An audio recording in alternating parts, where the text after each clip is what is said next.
full deep dive. And I will say that that's what Feige's trying to get back to, these types of conversations. But I will also point out that it's his actual movies and shows not living up to the conversations that we were having that have caused a lot of his problems. Not all of them, but a decent number of them. So I sure hope that they're able to deliver with Doomsday and Secret Wars. All right, so it's a good thing that once that concept art leaked a couple of weeks ago, I went back and reread 2015's Secret Wars, which I highly recommend you all do. I feel that combined with yesterday's official info dump from Marvel, that I now have a pretty darn good idea of what they're doing, both creatively and business-wise. So let's discuss. And as always, I'm excited to hear your own thoughts and theories down below. Does it feel like old times for you? Or are you like, I've been burned before, Marvel? I think that's kind of where I am. But I still like kind of doing it again. All right, so also there will be a live stream Q&A tomorrow, Friday, and I'll put that link up so you can see what time it's going to be. So that'll be a chance for you to ask me questions directly about Avengers Doomsday and Secret Wars. I want to give this video a little bit of room to breathe, and then we shall discuss some more live. And of course, that conversation will stay up if you can't join live.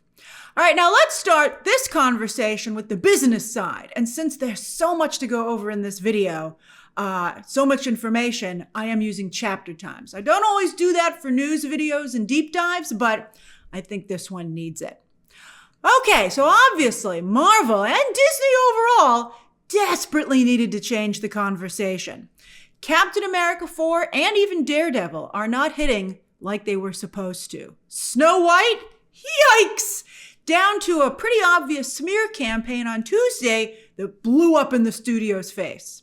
Although obviously this was planned before that smear campaign went out. And then even the Electric State has cast a pretty dark shadow over the upcoming Avengers movies because it was just such a flop for the Russos. A big payday for them, but not only were the reviews bad, but the audience reviews were bad, and it didn't even get a lot of views. So there was really very little going for it. And of course, their next movie will be these Avengers films. Also, I think even, while Disney overall is having some real problems, I think that Marvel is sweating it out. After Captain America 4 and Daredevil, they're like, you know what, maybe Thunderbolts and Fantastic Four won't really connect either. So I think that with both casts now officially confirmed for Avengers Doomsday, Marvel is hoping that'll make those two movies seem like required viewing. I disagree. I feel it's actually the opposite.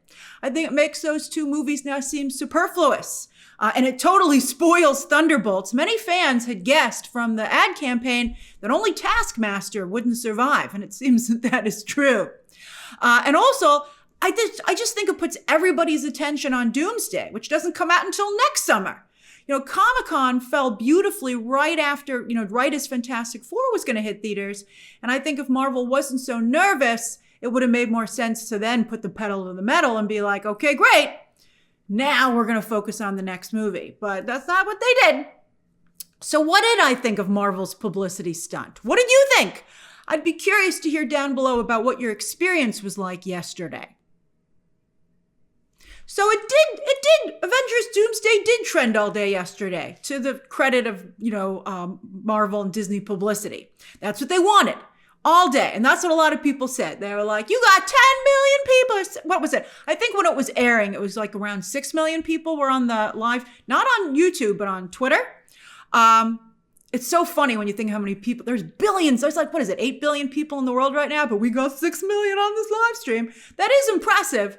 And I think though a lot of people had it on in the background because it's hard to spend 5.5 hours of your day looking at chairs. For those of you that could do that, it is spring break for a lot of people. You had a great time. But I think that for everyone who couldn't, it was frustrating to be left out of that. Also, I don't think that it was well organized, the order of the reveals. There were some really stupid ones towards the beginning. They were like, Wyatt Russell. And as I tweeted, I was like, I think we're just getting trolled at this point. And I saw some, people being like, where are the big names? People wanted to see Hugh Jackman and Tobey Maguire, and we didn't see either of them. We'll talk about who we didn't see. But of course, I think the big headline was meant to be the return of some of Fox's X-Men. And I think that's a mixed bag as well. We're going to talk about that too. But then the entire event was undercut by Marvel being like, this isn't even everyone. And it's like, what are you talking about? Like, then what was the point of this event? Especially because it was a lot of people already. I mean, there's only so many people who can be in this movie. I think these are the people who have a substantial or considerable amount of screen time. I think that what's left are cameos, like, woo, running by, right? And then maybe there's a big surprise or two that they're, hoping to keep as a surprise. And to their credit, well, everybody knew at the last minute that this was happening. Something was happening yesterday at 11 a.m. Eastern Standard Time. A lot of us were sworn to secrecy and told by our sources we couldn't say anything. But we didn't know what it was. And so I think that it's impressive that Marvel was able to pull that off. So it gives me hope for not every single thing about the films leaking in advance. And I do think that one of the reasons that Marvel said more to come is that they were trying to avoid any fan backlash for the characters who were not included. But come on, take a stand, be decisive. This is the kind of wishy-washy waffling that is really hurting today's modern franchise filmmaking. Just make the movie that you're going to make, and if you did a good job, there wouldn't be any problems. Although I am upset with some of the people who are left out. We're getting to it. And also, to be fair, I suspect that some deals might not have simply closed yet. And I think that another business reason to create all this hype is that you show these actors what they'd be missing. This train's leaving the station with or without you. Get on, Halle Berry. Oh, I hope she's just trying to hold out for a little more cash. I just think that maybe they were like, let's create something that pushes those last few actors to sign.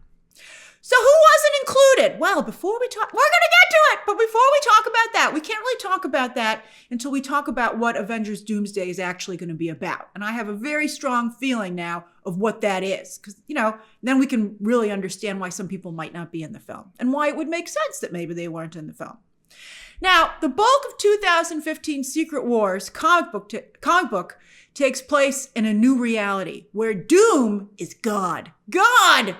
And everything revolves around him. Think WandaVision crossed with Game of Thrones. That's an excellent elevator pitch. I would be like, let's do it. And by the way, that concept art that leaked was amazing. The Russo brothers said that wasn't Doomsday, and I think they were right. I think that's Secret Wars. I think that's going to be the second film, and it looks amazing. But before we get to that moment, Doom has to make that reality. That's right, let Doom cook. So the first part of 2015 Secret Wars, the first of 9 issues. So the fact they're going to take this one issue and turn it into a movie, we'll see how that works out for them. So it was one issue, again of 9, and it was an incursion event where the original 616 comic book universe and the new Ultimate Universe, which had new characters like Miles Morales, collided. They ran into each other. They overlapped. They could go into each other's universes just by walking in there or flying in there. It was cats and dogs living together. It was pandemonium. And the two universes started fighting each other because they were hoping to be the one that survived. Like, this single universe ain't big enough for the both of us. But the scientists knew it was all futile, that both worlds were about to end. So the Fantastic Four created a life raft of sorts. I don't want to give away the whole story, but I highly recommend that you read the comic if you're into knowing and being able to make comparisons between the comics and the adaptations. But Doom was like, Doom needs no life raft. Doom shall recreate reality. So he and Doctor Strange and Molecule Man, put a pin in that. We're going to discuss that in a few moments in this video. They went to see the Beyonders, who in the comics were in charge of the multiverse, to create a new universe where, again, Doom was not just king, but God. So let's translate that story to the MCU. You can see it already, I'm sure. The main MCU universe, the Fox Marvel universe, and now this new Fantastic Four universe, all 3 of them collide, and they all fight each other. Who's going to make it? Who's going to make it? And their scientists are like, uh-oh. But while they're all doing that, Doom, our new Doom, goes to Loki, who in the MCU is in charge of the multiverse and is confirmed for this film now officially as of yesterday to create his new universe. Maybe Thor. How's Robert Downey Jr.'s Doom going to get to Loki? Maybe Thor is the key. I heard a rumor. I can't confirm it. It's just a rumor that's going around that Doom might maybe trick the MCU characters into thinking he's Tony Stark. All right, now as you curse the sky, go, I mean, that's kind of borrowing from Secret Invasion. That's like the evil Iron Man storyline. Why is Robert Downey Jr. Doom? You could have told this whole story and it could have been absolutely fantastic still with a new Doom that just is part of this new Fantastic Four universe. Well, I believe that Marvel believes that Robert Downey Jr. is their lucky charm because he was shoehorned into everything back in the day. He didn't just lead the Avengers, but he became the co-lead in Captain America's third film. And he was a huge part of the launch of Spider-Man, with everyone being like, get this Iron Spider-Man out of here by the end of the run. But methinks, on that note, that Marvel forgets or doesn't realize that audiences got pretty sick and tired of Robert Downey Jr. I love Tony Stark, but even I made videos about like, dude, it's not all about you. It's, anytime, a cinematic universe should exist for the purposes of its fans, not any one individual talent. I don't care how good they are. And even though those projects did well, there was a real feeling, culpable among the fans, that Robert Downey Jr., as I just said, was making the MCU all about himself. And even if that wasn't the case, they always go to say, Robert Downey Jr. didn't want to do it, but they came to him and said, please, Robert Downey Jr., do it. And then they offered him an insane amount of money, and he said, okay. Which is what happened this time. And when he finally left, he went out not only on a beautiful note, mwah, I cried, but I think at that point, a lot of fans were like, it's time, bye-bye. A lot of fans, for instance, feel that Chris Evans' time is not finished as Captain America. I think they feel he still has stories left. And I think they would feel very different about his return. And we'll see. He might be one of the surprises in store. Maybe he's not coming back till Secret Wars. But I don't know how fans feel about Robert Downey Jr. coming back. So I think Marvel, again, isn't realizing, no matter how poetic, and I get it, an alternative version of Tony Stark is, who also wears a metal suit and masters not just science, but now also magic after he had the Infinity Stones. Maybe something happened there. We don't know, right? I get it. It's story-wise, it works. But here he is, once again, front and center. Who's the only person who was at Comic-Con? Robert Downey Jr. Who was the only person who showed up for this reveal yesterday who wasn't a chair? Robert Downey Jr. Who's getting $100 million to make these movies? At least Robert Downey Jr. Again, I feel like, and while this is happening, they're continuing to bench the new characters that could be the new Robert Downey Jr. that have yet to be main Avengers. I'm talking Star-Lord, Moon Knight, and of course, Spider-Man and Wanda. Now, on that note, let's talk about who's not here and potentially why not. All right, so where is Wanda? She actually trended yesterday as fans were eager to see Elizabeth Olsen's chair come into frame. That she was just pulling an Andrew Garfield the other day when she said she wasn't coming back. But it never happened. Is it still just all a lie? Is this just the biggest Andrew Garfield to ever Andrew Garfield? I believe Wanda will be a part of the second film, the second movie that's actually called Secret Wars. If you read the comic, there is a vital character there, Molecule Man, who is vital to Doom's plans, who is the engine to Doom's plans. And while I haven't heard anything about this, I would say my very educated guess is that Wanda is likely to fill that role in the MCU version. I hope they build it out a little bit, but that's when I read the comic recently, I was like, that's the Wanda part. As for Spider-Man, well, I'm also hearing chatter that he might have his own, let's just say, overlapping multiverse storyline in Spider-Man 4. That's all I'm going to say. And that comes out between Avengers Doomsday and Avengers Secret Wars. And that would make sense. What's happening to Spider-Man during this incursion? Let's give him his own movie and find out. That would make sense now. Before we were like, what kind of break could we possibly be taking here? That works. And I'd like to point out that Miles Morales was a very big part of the Secret Wars comic, the incursion and the event afterwards. And some of you are also noticing we would therefore probably have another situation where the MCU took major elements from Miles Morales' storyline storylines and gave them to Tom Holland. It's very upsetting. It's really, I agree. I don't know what's going to be left for poor Miles by the time he shows up in live action, which maybe will be Spider-Man 4.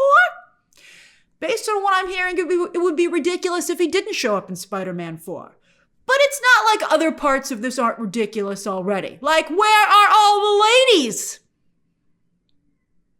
That's right. And I don't want to hear it. I don't want to hear any. All right, let's talk about it.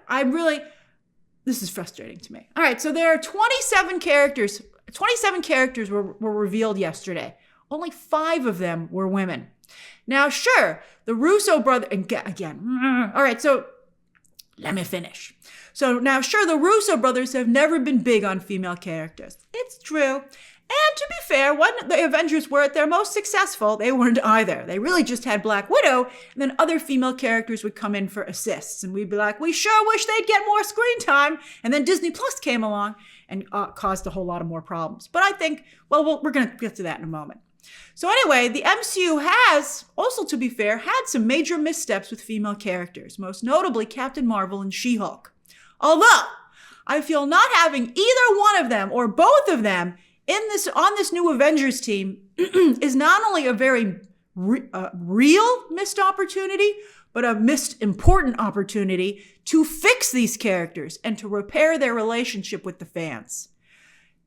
I think this is not a fight that I would have backed away from. Maybe I would have backed away from the Captain Marvel fight. Maybe I would have, to be fair. But I'm very disappointed that She-Hulk's not here. I'm really actually a little upset about it. I mean, all right, now how about Wanda? I'm upset about that too. It's so odd because she is by far and away the most popular MCU female character. By far! Look at the success of the one movie where she was allowed to be front and center, yet still barely used and certainly not used to the best of her abilities or even properly. Real character assassination there. And that's the last time we saw her. We were like, what'd you do to Wanda? Oh my God, now you took her away? At this point, there have been multiple opportunities to bring her back. She should be the new linchpin of the MCU, the new Robert Downey Jr., but she's not. And it does all seem wildly unfair. I'm just saying, it's really weird. It's really weird. Now, I think what's particularly shocking about this list is the lack of female X-Men. Are you kidding me? Female characters have always been a huge part of the brand in every single iteration, even the live-action movies. I mean, don't get me wrong. I am thrilled that Rebecca Romijn is back as Mystique. And we're going to talk about the X-Men later on in this video that they are including. But where is Jean Grey? Where is Storm? And how do you have Gambit and no Rogue? I mean, I can only hope that these are some of the deals that they're waiting to close on. How would you feel about the X-Men with just one female character? Okay, I had a real hard time pausing on that one because I'm just so upset about it. Okay. All right, and talking about maybe some deals hopefully haven't closed yet, where is Hugh Jackman's Wolverine? How do you have the X-Men? How do you have Fox's X-Men without him? I don't think you can. So I suspect either his deal hasn't closed or he's a surprise they're holding on to. He has to show up. I do think, though, that with fans already having hoped to see the Fox X-Men in the Deadpool and Wolverine movie and then being let down and disappointed, that made this announcement feel a little smaller. Like everybody already got their hopes up and they're like, they're here now. And you're like, meh. And they already had them come back for X-Men Days of Future Past. I mean, this is, it's again, we've had our chain yanked a lot at this point. I also think that just like Multiverse of Madness was Feige's answer to No Way Home, that Avengers Doomsday might be Feige's answer to Deadpool and Wolverine. Because think about it. Deadpool and Wolverine was also about universes dying and trying to save them and save characters from universes. I hope Feige does a better job copying someone else's homework this time, as Multiverse of Madness was underwhelming. Although, I really blame Michael Waldron for that. And I do think that the reassembling the creative team behind Infinity War and Endgame is a good idea. I think our odds are stronger. I don't think Deadpool can be in these two new Avengers movies, as they're supposed to be serious, epic adventures. The tone in the comics is perfect. And Ryan Reynolds is having a huge legal and PR crisis right now. So I think he'll take a couple of years and then come back with another Deadpool team-up movie. Or maybe they'll rush it to try and deal and to help with the PR crisis. We'll see. Now let's talk about what characters we are getting. Okay, so the Thunderbolts, minus Taskmaster, and Fantastic Four casts are pretty self-explanatory. Go see those movies, please. So the big news is that we did get an Avengers lineup. We did. And an X-Men lineup. So let's talk about those two. And I think we should start with the Avengers. Thor, Sam Wilson's Captain America, Black Panther, Shuri, Ant-Man, Shang Chi, Falcon. We're going to talk about each of them individually. Oh boy, are we. So, but I would like to point out that that's 6, like in the original, like when we had the original team. Not to say there aren't going to be satellite members, but that seems to be the core team. All right, so Thor, you gotta have him. You gotta have Thor. He not only is the remaining OG member from the first team, but he's Loki's brother, right? And Loki is obviously going to be important. I'm looking forward to seeing them reunited. It's been a long time. A lot has happened. Loki's an entirely different person. And also, speaking of Loki's new life, get him out of that chair, Thor, please. I love new Loki. I don't want him literally benched like that. Sam Wilson's Captain America. Again, even though his movie just flopped, you gotta have him as well. You not only have to have Captain America leading the Avengers strategically and morally, but he and Bucky will help the Avengers and the Thunderbolts work together. They both have their own teams. I think they should be on the same team. I can't believe, maybe some Thunderbolts will die here, but there's too many characters, but it's fine. So I think that's how that's gonna work out. And I don't think that Captain America 4, by the way, its box office performance was Anthony Mackie's fault. I think he's a good Captain America. I like him in the role. And I think he will particularly shine in an Avengers group film. But sorry, not sorry, he doesn't have to have Falcon flying along next to him. What is going on here? With all due respect to Danny Ramirez, this is a waste of a spot on the team. If we're putting sidekicks on the Avengers, get Wiccan in here. Although one of you said that as upset as I am about Ms. Marvel being on the X-Men, you would be that upset if Wiccan was an Avenger. Really? Isn't the point of the Young Avengers to eventually move up to the Avengers ranks? I mean, I guess maybe it would be like having Nightwing on the Justice League, which I do agree would be weird. But I'm not a big Young Avengers fan. I mean, I read the comics. I've read a lot of them. But I really want Wiccan on the Avengers. He has real power, and since we're obviously on a collision course someday with Scarlet Witch, I think Wiccan needs to be there, and I think he's going to be part of Secret Wars. Now, I realize that they seem to be being like, oh, Disney Plus characters, get away from us. But you can't abandon major important characters with large fan bases just because you screwed them up out of the gate. You got to fix them. You got to do the work to fix them. Part of that would be putting them on an Avengers team. If She-Hulk and Wiccan, although some of you probably just threw up a little bit, but I got to tell you, you can't do it all without just a part of the fandom. The reason, 4-quadrant blockbuster, you got to have all of us. And the people who really super-powered Multiverse of Madness and WandaVision and Agatha all along, and some of us are in multiple fan groups, by the way, but I'm part of this fan group for sure. We would really help this movie, and you're not throwing us any bones. Shang Chi, I think he's here to show the global scale of the incursion. Probably the 10 rings are going to factor into all of this somehow. Maybe we'll finally solve that mystery. And then also, maybe he's there to try and get this movie to open in China, which Marvel movies don't always do. But Shang-Chi couldn't open in China. So I would be nervous that they would get the same result this time. I hope they sat down with the Chinese Film Commission and were like, why wouldn't you let Shang-Chi play in China? We made it for you. And get to the bottom of that. Now, why can't we get rid of Ant-Man? Look, I love Paul Rudd. He's hilarious, and he's been a great asset to the MCU. But I don't really know where else we can go with his character at this point. Plus, he still has that Quantum Mania stink on him, as far as I'm concerned. I feel he's given a lot. I think he might have given all he has to give. I would have given this spot to Star-Lord, who's just as funny and would feel really fresh and new. I don't like that choice either. And then, of course, Shuri's Black Panther.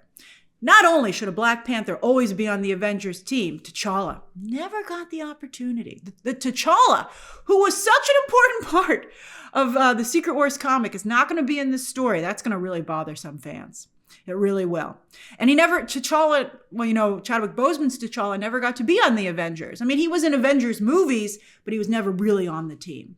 But, Chadwick Boseman's death was very tragic, and I'm so glad that he was Black Panther and did play the role while he could. And so these were the cards that we've all been dealt.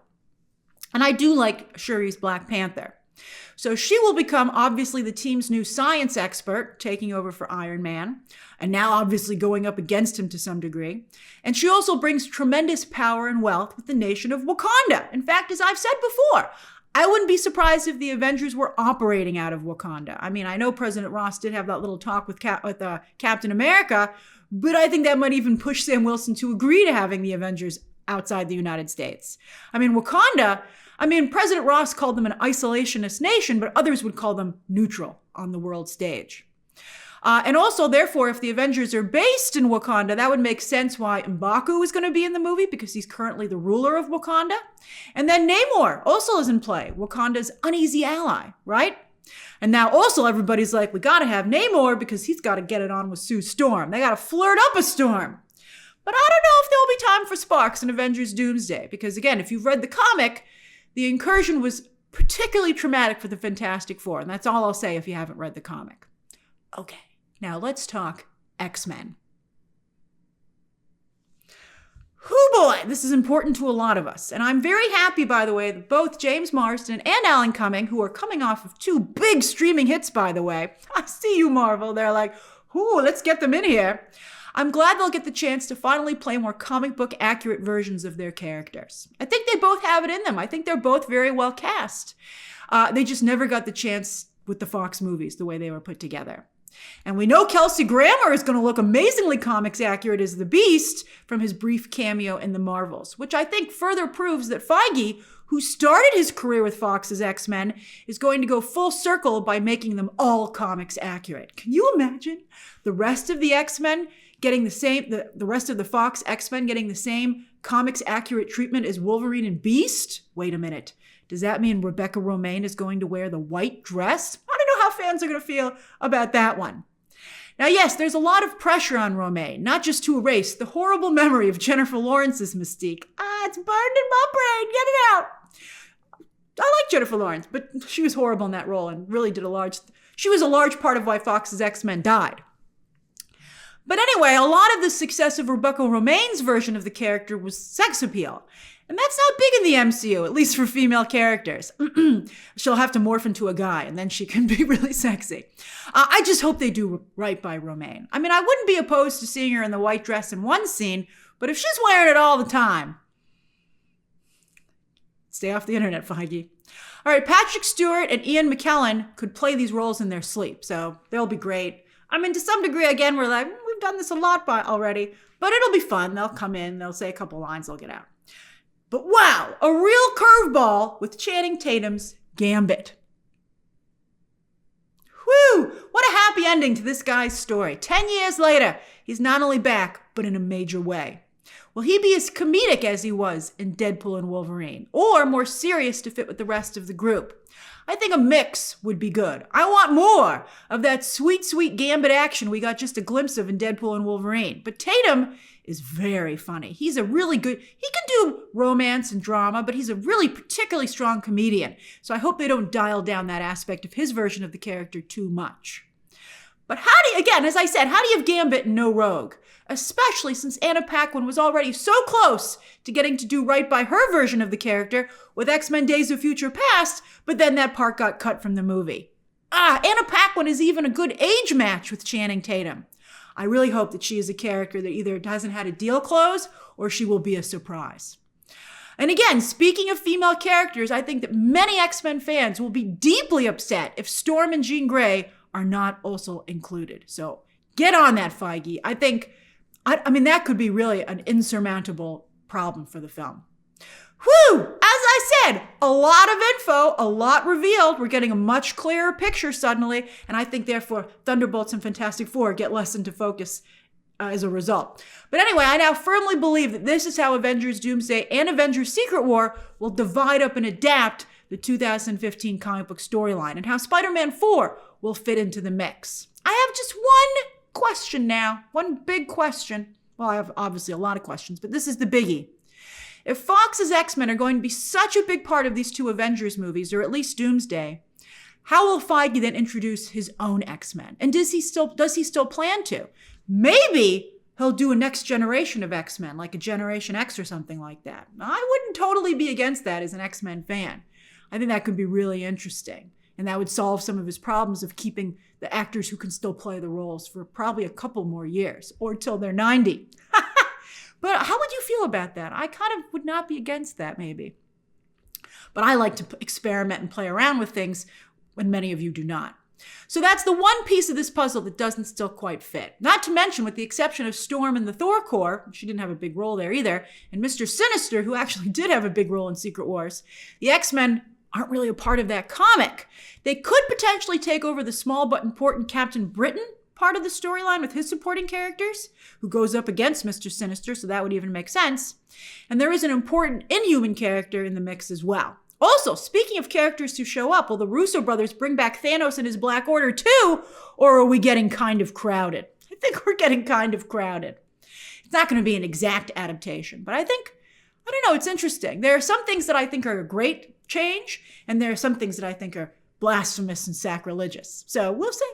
All right, so, Feige, in the early days of the MCU, he could always walk that line, but he stumbled lately, and I think that's what makes us all a little bit nervous.